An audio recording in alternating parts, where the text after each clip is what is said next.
Hello everybody, welcome to part 10 of my Dark Souls 2 Scholar of the First Sin playthrough.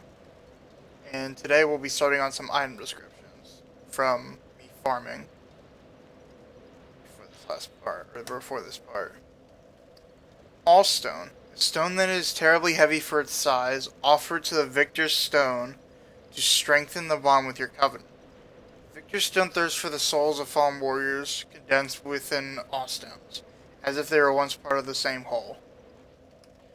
You get these, well, both of these from joining, or you get this from joining the Champions Covenant you can find in Majula, and then you get this you get this sometimes from killing certain enemies, which in this case it was the Old Knights and Tower of Flame. Now onto the Champions Tablet. Online play item. Shows the names of the greatest victors of the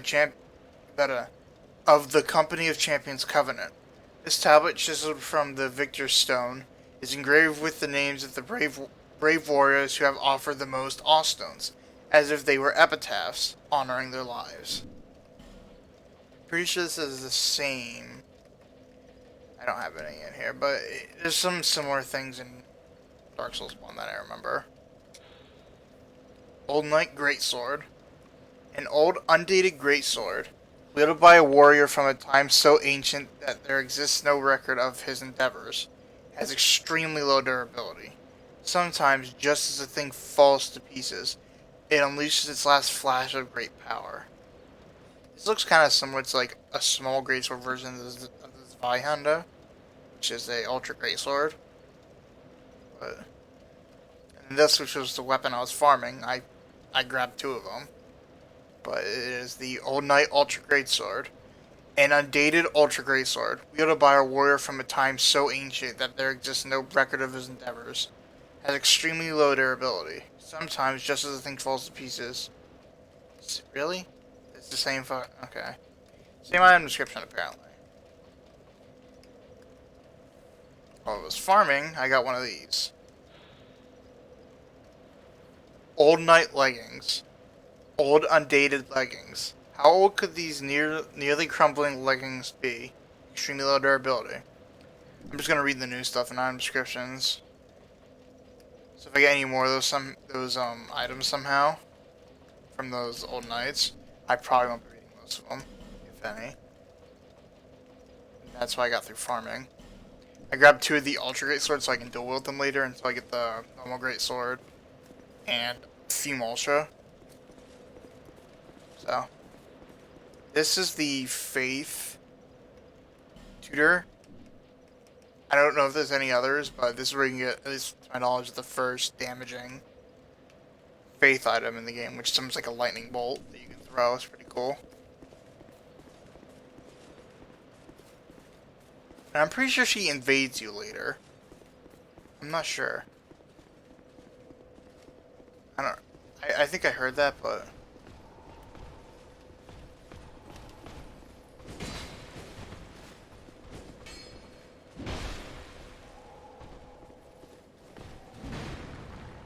why did you swing that way? How the fuck did that miss? Or more accurate, why did my moron of a character swing that way? Apparently this stun locks him. That's great. Okay, so there's a decently easy way of dealing with those enemies. I'm assuming any Ultra Great Sword does that. Although these things are extremely rare drop. I got pretty lucky. I got them, like, pretty sure before I killed the Old Knights 10 times in Champions Covenant, after I'd already completely exhausted their spawns in non-Covenant. So I got pretty lucky with them. The only one that... Ooh. What the fuck is my luck today? And the only way you can get these is from the middle enemy up in that Central Coliseum. So, it just, like... This one you get from the Sword and Shield variant. These ones you get from the middle variant in the Central Arena. And then these, obviously, you get from the Great Hammer variant. Old Knight Hammer, an undated... Yeah, oh my god. Old Knight Hammer, an undated Great Hammer. Oh, it's the exact same thing, okay. It has the same item description. Also, this Great Hammer apparently doesn't have any scaling, so when you get it, it'll do the exact same damage as it always will, unless you infuse it. So I guess that's kind of a problem. Luckily, the Great Sword does not have that issue, because I'll probably be using one of them through pretty much the rest of the game, unless I decide to switch to this Vihander. Ring of Binding. What that does is it makes it so whenever you die, you don't lose nearly as much HP, and I'm pretty sure it decreases the max amount of HP you can possibly lose. But I think it's up to 75%. Ring of Binding. An unusual ring of unknown origin. It limits the wearer's HP reduction when hollow. Alas, this ring will not make you human. What is lost is not easily retrieved. Except it is, because humanity.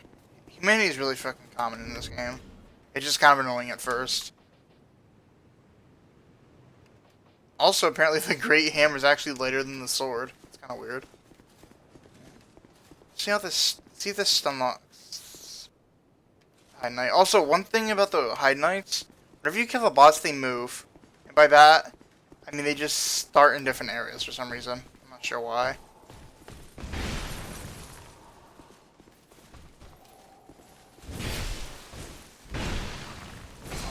Okay, so this thing doesn't stun these guys very well. So don't try to use... Oh my god, would you just swing your fucking weapons straight? For fuck's sake.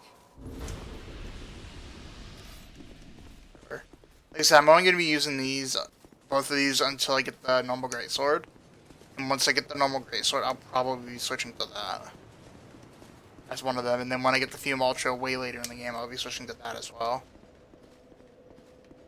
And that's everything you really can get after beating the Dragon Rider. So now we're going to move on to No Man's Wharf. Today, we'll probably be doing a good chunk of No Man's Wharf. Like, probably a bit less than half. And then the episode after this, we'll be finishing it up. No Man's Wharf is the first area of the game I don't really know that much about. I've been through it a few times, but I'm not an expert in it. And it's kind of hard to see, so... yeah.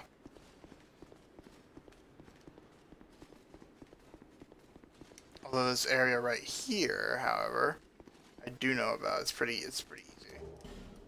There's a couple of ones. I think there's a variant down here that I actually completely forgot about, but... okay. Monastery Charm. A blessed charm. Cures poison and restores HP. Many such charms were blessed in reconstructed ancient ceremonies, carried out in the Monastery of Lindelt, now known as the New Home of Miracles. Though it may lack the power of the original, in circumstances dire enough, an imitation can be quite enough. Yep, okay. It's a decent item. There's nothing really special about it. Although, I guess its usefulness depends entirely on... I guess its usefulness depends entirely on how dangerous the poisoners are in this game, which, from what I've heard, they're pretty tough. But also, I probably should have farmed this guy instead of the one upstairs, who had to fight less enemies.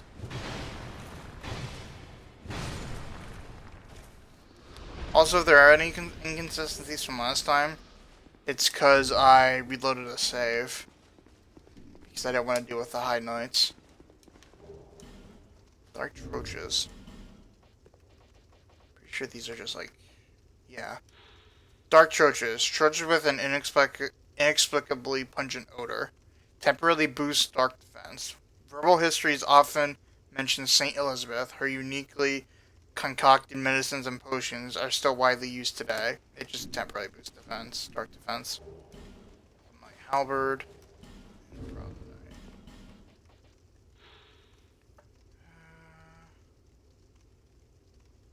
Pretty sure this is just the exact same as the other ones. I'll just stop reading those normal souls. I don't think they have anything. I'm not sure if there are any old knights that actually wield this. I haven't seen any, but there might be. Old Knight Halberd. An undated halberd wielded by a warrior from, never mind, this is the exact same. Why are all the Old Knight weapons the exact same? Like, description. It's kind of weird. And they're decent weapons. Of course, as they say, they have low durability. For example, the Great Swords, the Ultra Great Swords only have 30. Which, compared to this, it's pretty bad. It has the same durability as a Broken Thief sword, which obviously is not very good. But pretty sure if you kill this enemy over here, you'll be able to get an Estus shard, I think.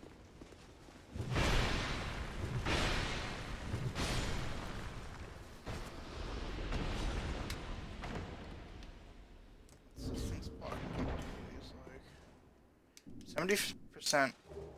That's Sublime Bone Dust. So that's the equivalent of Undead Bone Shards from DS3. It increases the quality rather than the amount. Sublime Bone Dust. Charred Ashen Bones. Cast them into the Far Fire at Majula to increase the HP restored with each use of your flask. They say these are the remnants of a saint who cast himself into the bonfire, but we will never know for sure. For Soot and Ash tell no story.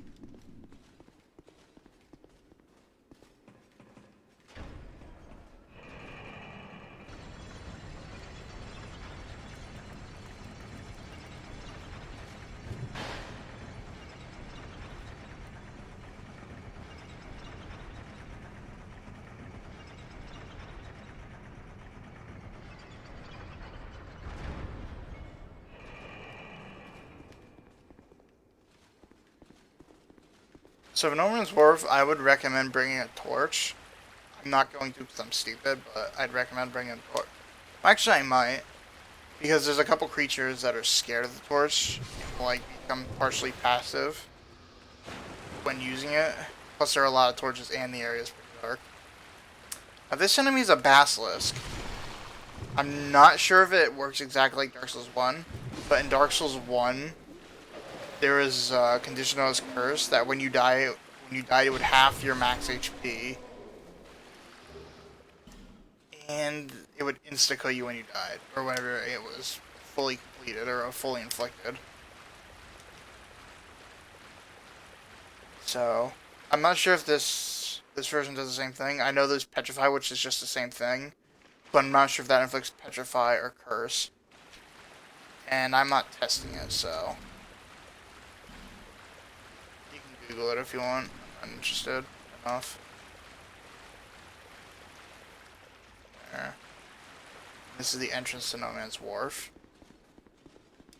I'm gonna quickly go to Majula to upgrade my flask. And then also I'll buy some more life gems, because I'm starting to run a little bit uncomfortably low. I probably don't need to, but this area is always... I struggle with this area a little bit. I usually don't die, but I definitely take a lot of hits. So...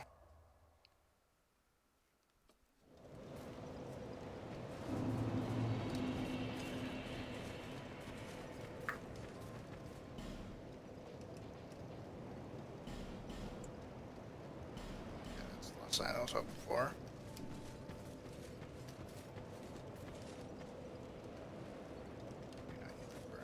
Fire.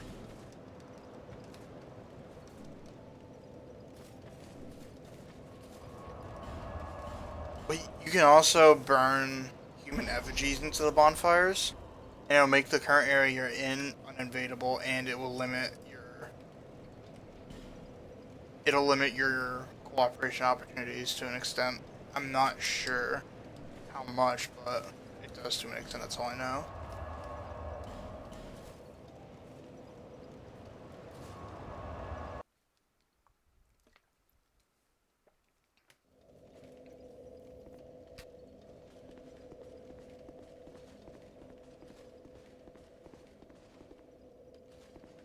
I think that's the wrong way.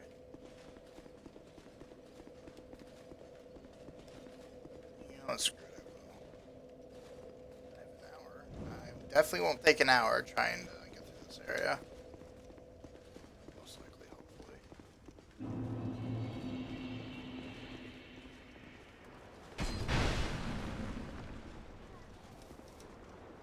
I got hit by a torch guy, or,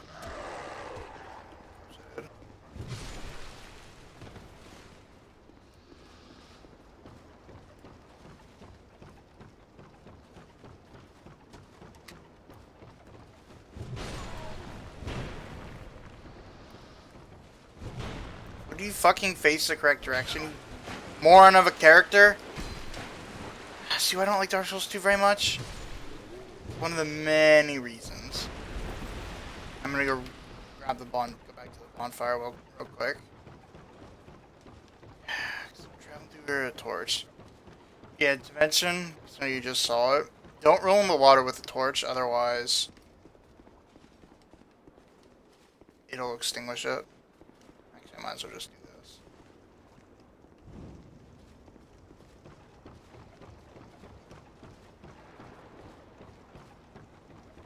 Okay, fuck him, I'll just leave him here.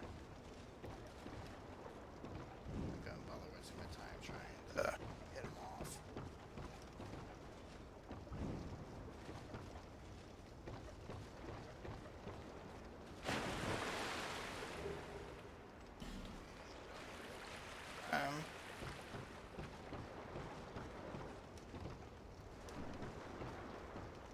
Now there are a few NPCs in here.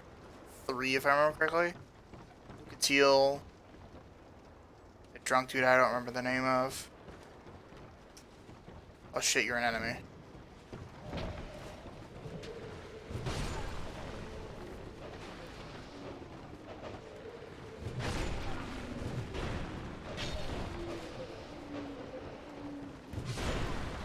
I need a nice powder, I'm thinking. It's already this close to breaking.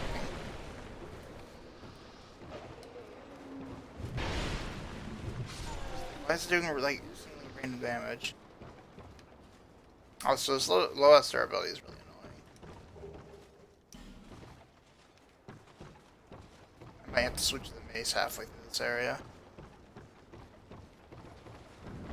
Oh shit. It came out of nowhere.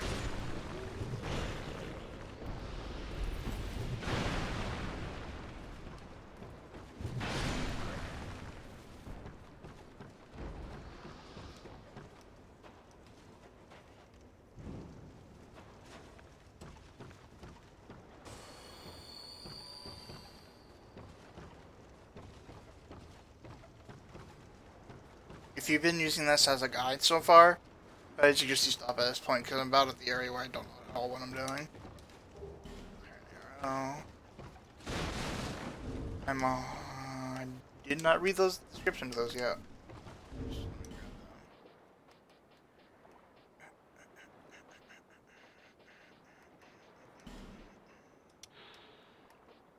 Iron arrows. Standard arrows made of iron, sturdy arrows that pierce effectively. Iron arrows are powerful but not cheap, and be certain not to overuse them.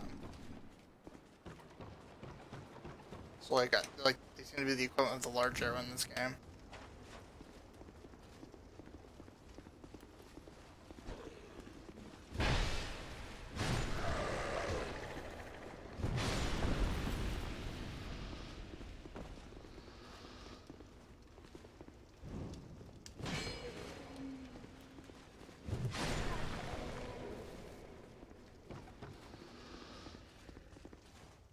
There's Lucatiel.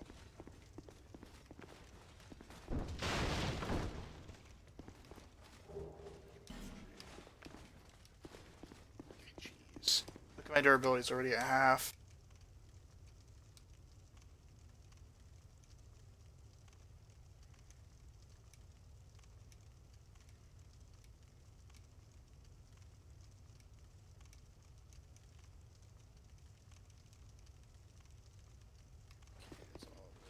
Dialogue is her. I'm not sure. You can probably tell by the voice, but I don't really like the voice. It's kind of annoying. Not that person's voice specifically, but just in general.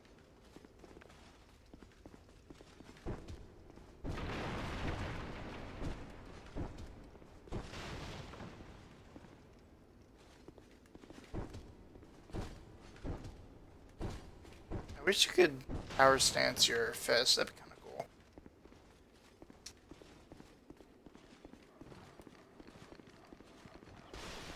Babe.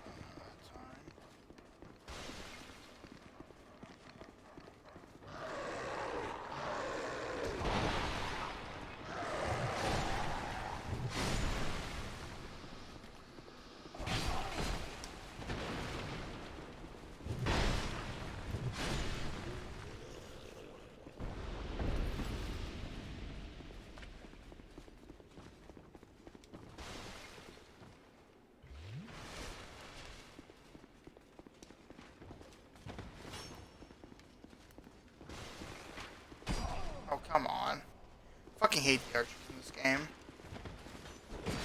Where did you come from?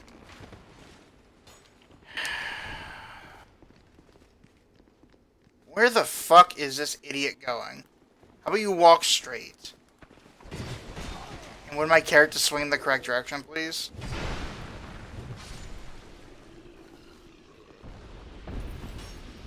hate archers do so much. And there's an enemy there too, of course there is.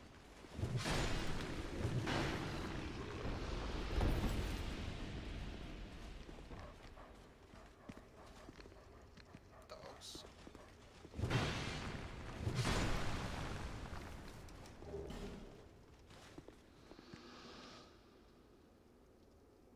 Shit's up.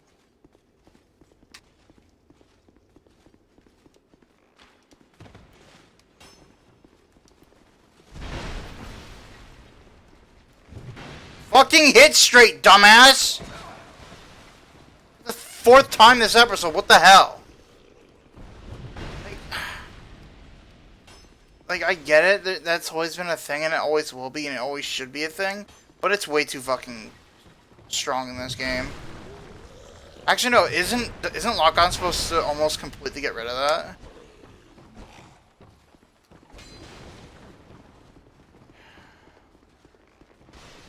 Switch weapons. This thing can't last very long.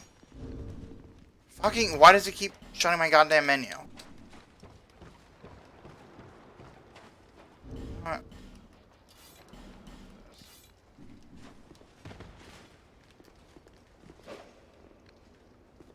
I'm gonna have to go through my inventory of that.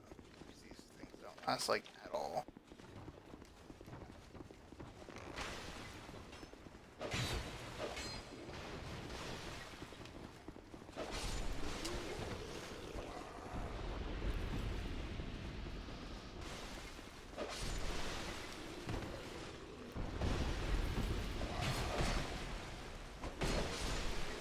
Let's have some poise.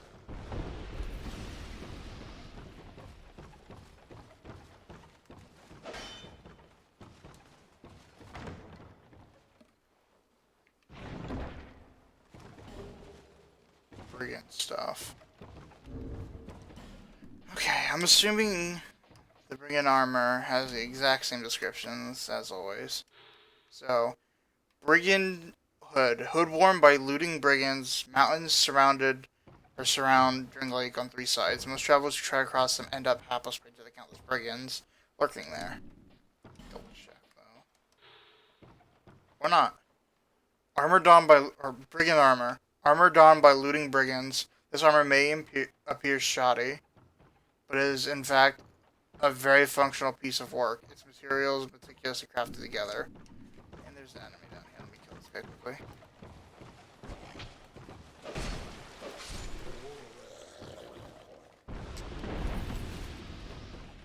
Leave me alone. I'm in the middle of something.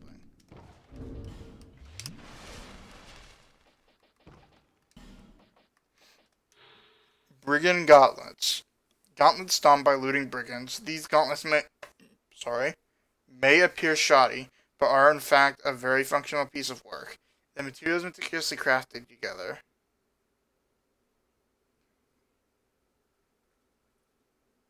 Yeah, I think it's supposed to be their materials meticulously crafted together rather than the, but... Brigand trousers. Trousers donned by looting brigands. These trousers may appear shoddy. Oh no, so the hood's the only one with that actual different description, of course. Of course that makes sense. Was it this? Was that? No. What did it drop? I didn't read it. Dang it. I have no idea what it... I don't know why... I have no idea what it gave me. Yeah, I already read those. If you guys know what it gave me, please let me know. I have no idea what it gave me, so... I don't see anything. We'll just get a move on. Like I said, if you guys know what it gave me, please let me know. I'm sure the upstairs already cleared out, but... I think I checked.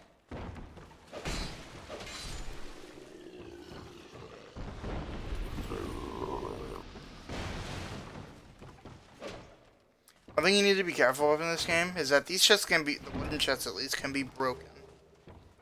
If they're damaged enough.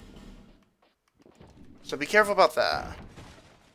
There are still mimics in this game, so you should check them at least with one hit. I'm pretty sure it takes more than one hit no matter what.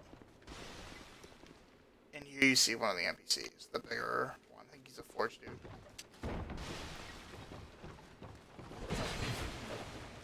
Fucking face the correct direction! God, this is so annoying. It's like, what, the 4th time this episode or something? It's ridiculous. And it's one found us, okay. Well, there's something I need to point out real quick.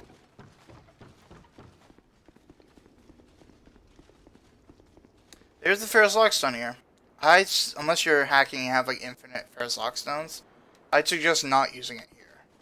Because all it does is it lights a big ass light somewhere here that you can't really see yet. Like, it's helpful, but it's definitely not worth using a Lockstone over. I'd show it to you, but like I said, I want to conserve them. Item here. So probably not in a smooth silk. 3 of those smoothie silk stones. I'll read the description of one of them real quick. But basically what those do, all they do is you can trade them to the crows and things with Twix and get some items. There are different rarities, and the lowest rarity are these small ones, and the highest rarity are the petrified somethings. Different from petrified dragon bone. They're petrified somethings. Small, smooth, and silky stone. A smooth and silky stone used to slightly restore HP. The shine of this stone is no ordinary polish, and can only be achieved over a long period of time. For a long period. Some in this land are in search of such stones. I'd suggest you not use these for HP, unless you really are desperate. I have no idea how much they restore, but I'd imagine getting permanent items are a little more valuable than temporary HP. That's going to be it for, what is it, episode 10? We'll cut it here, and we'll continue from here next time. Hopefully, we should be able to get to the Flexile Sentry, assuming I don't die or anything. See ya, and have a nice day.